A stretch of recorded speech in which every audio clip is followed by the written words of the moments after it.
এমন গরমে এরকম বিয়ে আমি জীবনেও খাই নাই। কেন এই কথাটা বললাম জানতে চাও? তো চলো তোমাদের সাথে শেয়ার করি। সো হ্যালো এভরিওয়ান, আমি মুন। আজকে একটা বিয়ের দাওয়াত ছিল, সেখানে গিয়েছিলাম বিয়ে খেতে। যদিও এই গরমে বাচ্চা নিয়ে যাওয়ার কোনো ইচ্ছাই ছিল না, তারপরেও গেলাম।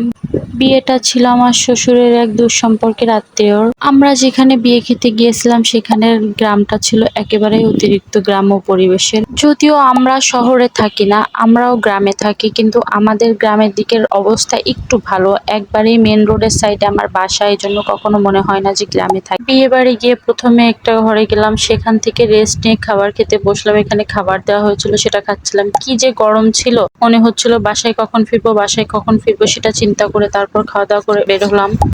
গত দুদিন হলো আকাশটার চেহারা এত বেশি ভালো লাগে বলার বাইরে। আর এদিকে এত কষ্ট করে আসার পর নিজের ব্যাগটাই আর নিজে ধরতে পারলাম না, দেবরকে ধরিয়ে দিলাম। তারপর যাচ্ছিলাম বউ দেখার জন্য। বিয়ে বাড়ি এত বেশি রোদ ছিল বলার বাইরে, একটুও ছায়া জায়গা ছিল না, আর অনেক গরম ছিল। আর এই হচ্ছে সেই ব্রাইড। যাই হোক, তারপর আমরা বাসায় ফিরে আসলাম। আজকের অভিজ্ঞতাটা একটু অন্যরকম ছিল।